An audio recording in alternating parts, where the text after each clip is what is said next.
Hi everyone, welcome back to So Arizona. Today I am sharing with you how I take fig cuttings.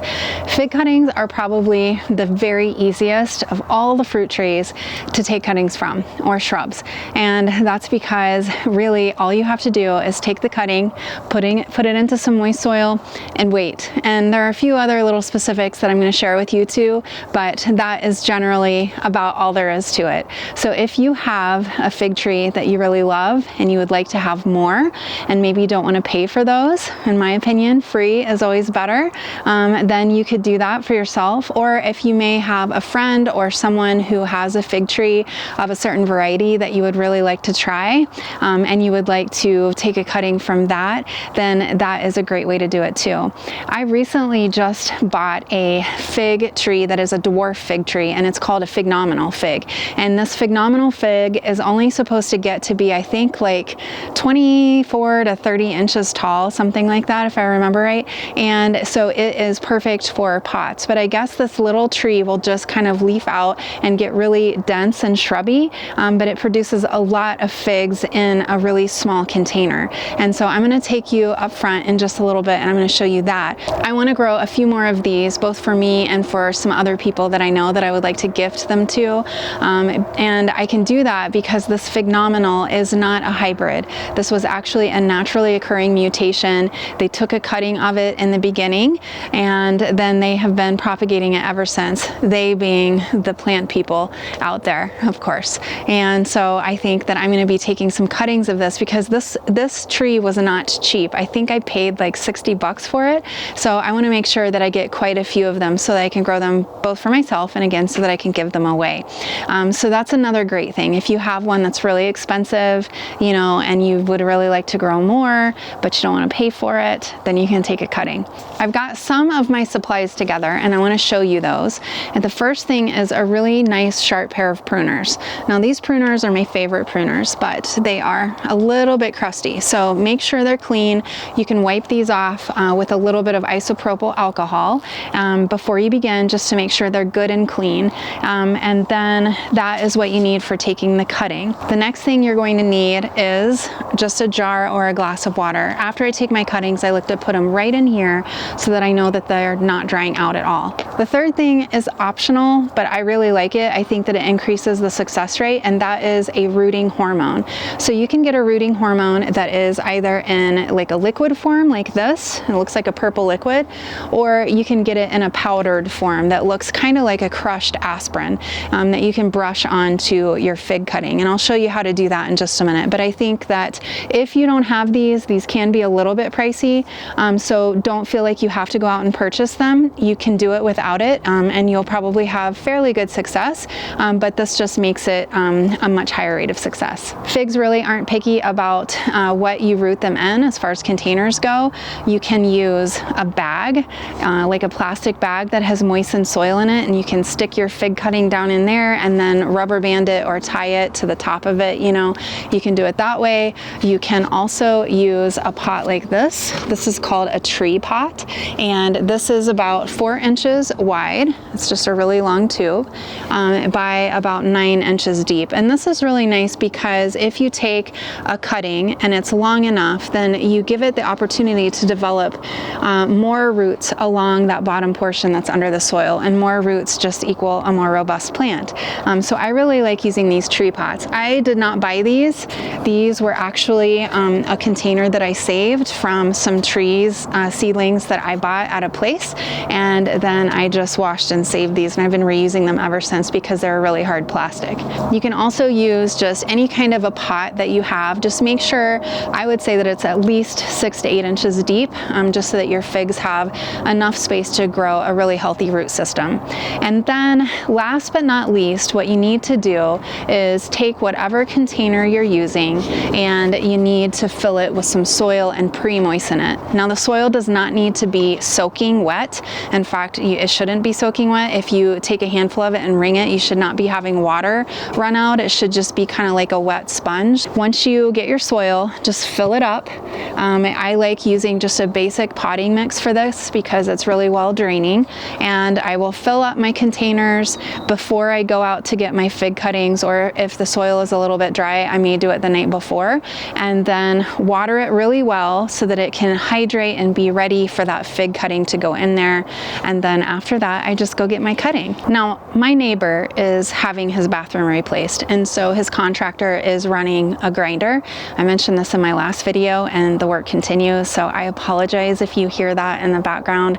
I will try to time my video recording in between when he's running that, but hopefully the bathroom's really nice afterwards, because they're working hard on that for sure.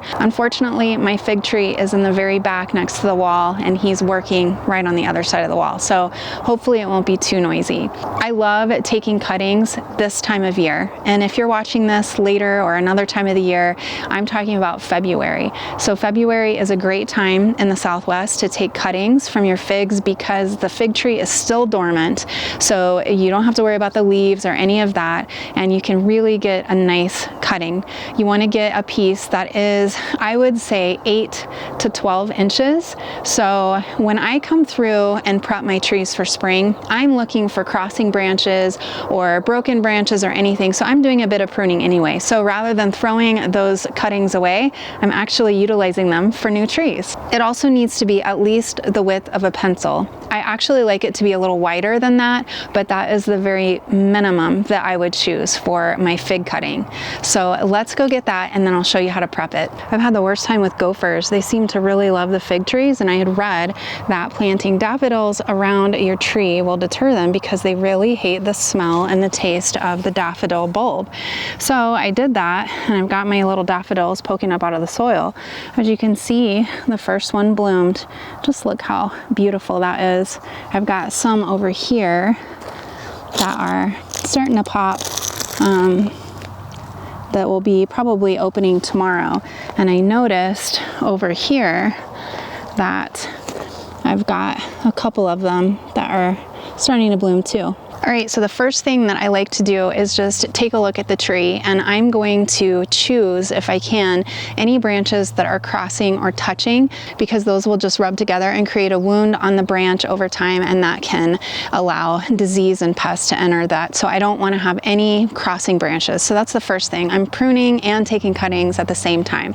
So I'm looking at that as I choose, and if I don't see anything that is wide enough for taking a cutting from, then I will just choose a different branch. And what I like to do then is just go to the bottom of the tree if I can, because I want to try to prune from the bottom rather than from the top or whatever, because I don't want to top my tree. I actually want to lift the canopy off the ground a little bit anyway as it grows. So I'm going for the bottom of the tree. Right away, I'm seeing this one is actually the perfect size. It's near the bottom. And while I'm here, can you see this one right here? These two are crisscrossing. So I'm gonna be taking this one probably too. This is a little too narrow to take a cutting from, but I don't want it crossing with this one up above. And you might wonder, well, why don't you just take this one? Well, actually, I wanna take the one from the bottom so that I can continue to lift that canopy just a bit off the ground, because I like it when the leaves aren't touching the ground. I don't like having a little stairway for pests and critters to just march right up the leaves. I like to get as close as I can to the trunk of the tree, so I'm gonna make my cut right here.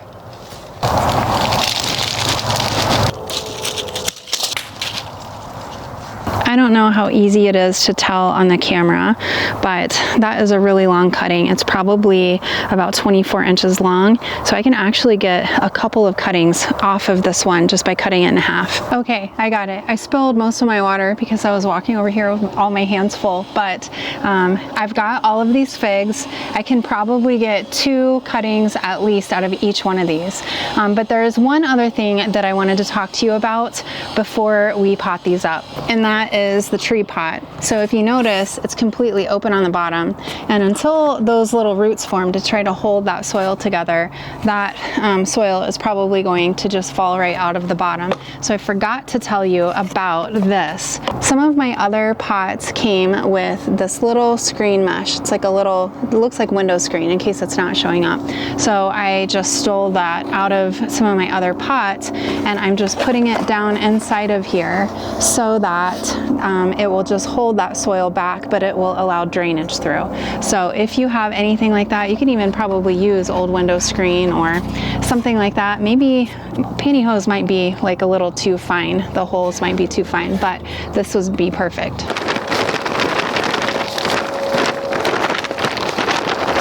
All right, so I've got this completely full, too full, so I'm going to take some of this out. It's good to work outside because this is a messy job. I want to have enough space on the top here, maybe like an inch of space. That way when I'm watering, it's not spilling out of the top. You don't want the soil all the way to the top. So we're just going to use this stake or pencil or whatever you have, and we are just going to kind of wallow out a little hole for that, so that way we don't rub off any of that rooting hormone when we stick our fig down in the bottom of there. The next part is really important. What you want to do is you want to count about 4, maybe even 5 leaf nodes.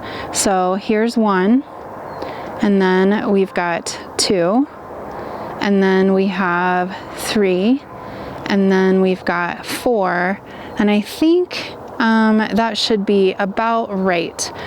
So now I'm going to go up here and I'm going to cut to separate this long piece into 2, like that. Now it's really important for you to remember which is the top and which is the bottom. So I know this is the top because I'm holding on to it right now. Otherwise I didn't mark it any differently. Some people will take the bottom and they will cut the bottom as straight, and they will cut the top in a diagonal so that they know exactly which is which. You want to give this fig cutting an opportunity to callus over and have better contact with the rooting hormone and the soil. So you just take your very sharp pruners and you just scrape. Just a nice little strip like that. And you can make it a little bigger if you want, but it really doesn't have to be that much. Just a little bit, just like that. Now we're going to dip that into the rooting hormone. This just looks like a purple goo. I'm just going to dip this in here, then I'll probably take a little brush so that I can continue to cover this whole part like this. And sometimes as I work, if I've got several cuttings to do, I'll just let them sit in there for a little bit. Now, if you're worried about getting this contaminated because you don't use it very often, you could always pour this into a little dish, just a little amount of it, and then brush it on with a paintbrush. I use so much of this that I don't really worry about it too much. So let's just pretend that we left that in there for a minute. Here is our soil, our pre-moistened soil with our hole. So we're just going to gently put it right down in there like that. So we've got it nice and snug in here. So we're just going to take the soil and try to go down as low as we can and just really push that soil in and around like that. And that is what you do. Now that you have your cutting completely finished, you can either cover it with a plastic bag, like a produce bag or a Ziploc bag, or sometimes I will use a grafting tape that landscapers or nursery people will use just to kind of wrap it instead of using the bag. I find that it is less susceptible to mold that way, but use what you have. I've used both and I've had good results. While your fig cutting is rooting, you just need to keep the soil moist, but it doesn't need light. You don't need to provide light for your fig cutting until you start to see leaves developing, little leaflets or little leaf buds. Otherwise, you could just stick it into a corner or put it under a tree or in your house or wherever you have. You don't need to worry about light too much, not until it starts developing leaves. Now, you may be wondering how long until you're actually going to see root development, and that depends. It can take a few weeks or a couple of months. When you see leaves, then you know it's developing roots, but sometimes it's developing roots down in the soil quietly and it doesn't leaf out right away. So just because you're not seeing leaves does not mean that it's not rooting. Just keep watering it regularly and consistently and keep an eye on it. You can also check the bottom of the pot to see if you see any little roots sneaking out. So that is all there is to it to taking a fig cutting. I hope that you understood everything clearly. I will be back in a few weeks to a couple of months whenever these are ready to plant outside, and I will show you the next step. So get out there and get your cuttings done so that you are ready to go for new fig trees this season. I got done with the video and thought it was finished and realized that I hadn't shown you the phenomenal fig. So this is it.